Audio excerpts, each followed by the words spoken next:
expecting to make his Detroit Lions debut at Ford Field. We're getting you set for kickoff between the Lions and Bills right here on NFL Network. Matty Ice in the Julio Jones reunion game. The Falcons hosting the Titans live. Mike Vrabel has his team's eyes set on the Super Bowl in Los Angeles. The road to the Super Bowl beginning tonight for them in Atlanta. And speaking of a new era in Atlanta, Kyle Pitts about to make his debut, and CeeDee Lamb, preseason game number 2 for the Dallas Cowboys in Arizona, on their way back to Texas from here in Southern California. Welcome into NFL Total Access, presented by Audi. Football is back in a big way, and we've got back-to-back action for you tonight. Bills and Lions coming up at the top of the hour, and then it's the Cowboys and the Cardinals to follow.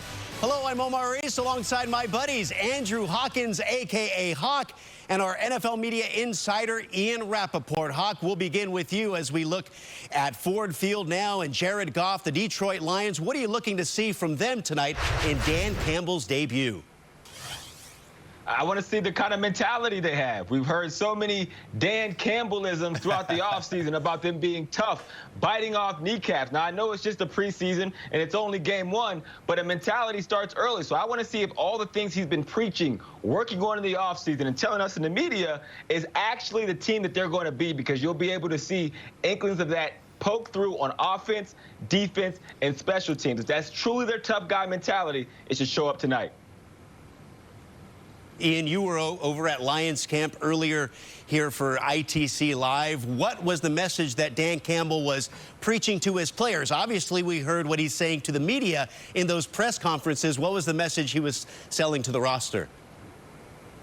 Well, the day I was there, he actually had a team meeting with the players and speaking to all players, but really to the mid to bottom of the roster guys, essentially telling them this is their opportunity. They had gotten into camp. Everyone was fresh. Everyone was feeling good. And then the more you go in, the legs get tired. You have to grind, put your head down and work. And that is what the coaches are going to be watching. That, as he told his team, is essentially how you make the team. That's the kind of thing we're going to be watching in the preseason. And then I would say for me, what I'm going to be keeping my eyes on is Jared Goff. I mean, last year was not a happy, fun year for him. Building his confidence back up was key. I know his start, getting him off to a good start, even in the preseason, is going to be paramount for this team. Yeah, Jared Goff's performance this season will obviously be key. Hawk, not many people giving the Lions from the outside a big chance to become playoff contenders. If they do, Goff will have to play well, and he'll also need a lot of help from playmakers. Kenny Golladay is now gone. Obviously, you still have T.J. Hawkinson and those tight ends there. Who are you looking for tonight to step up to help Goff in that regard? I think it's T.J. Hawkinson. He's the guy for this offense throughout this year. I mean, if you look on their offense, I mean, they have some good receivers, but a lot of it will be dictated by the play of Jared Goff. The biggest questions for him is he going to be able to push it down the field? Is this a roster set up in a way that even if he does take a leap in that department, that it can be put on full display? I'm not sure. What I do know is a tight end is a quarterback's best friend. Get it out of your hands quick, a guy who can get open and give you that outlet down the middle of the field. T.J. Hawkinson is going to be huge, and they can start to build their rapport nice and early. Anthony Lynn, now the offensive coordinator for Detroit, had Antonio Gates and Hunter Henry there as head coach of the Chargers. Before that job, he was offensive coordinator and assistant head coach in Buffalo. Ian, as we look at the Bills roster, no Josh Allen tonight, but what are you looking to see from them in terms of the offensive side of the football? Now, you're not going to see that many starters for the Buffalo Bills either. It's not just Josh Allen, but there is going to be a lot of interesting and kind of fun things to watch. First of all, Gregory Rousseau, a little bit of a surprise first-round draft pick for the Buffalo Bills, a big, tall, long defensive end, defensive lineman. You're going to see him tonight, a perfect chance to spotlight what the Bills liked about him, why they drafted him in the first round. Terrell Basham, another young defensive end we're going to be keeping our eyes on. And then here's another fun name to watch tonight, Jay Kumaro, who we've spent so much time talking about this offseason, because this is the guy that the Packers cut, that Aaron Rodgers wanted to remain on his team.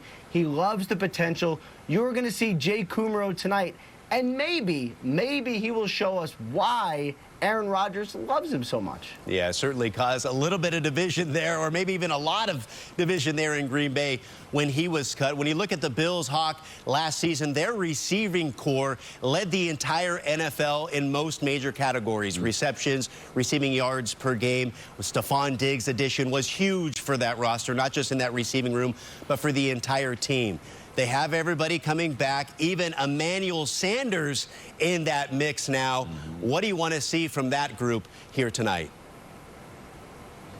Making plays. You talk about Jake Kumro. He's had an incredible camp.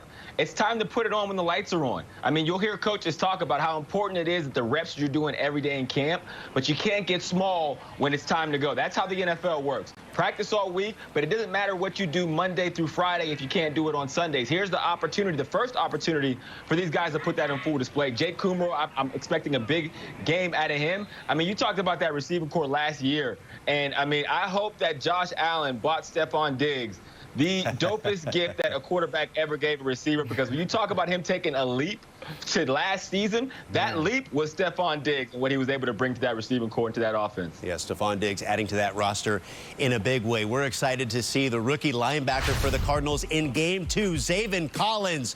There he is, game day in the desert as the Cardinals are set to host the Cowboys. We're hoping to see Kyler Murray in that game. Cliff Kingsbury saying earlier in the week that he's likely to play, his superstar quarterback heading into year 3.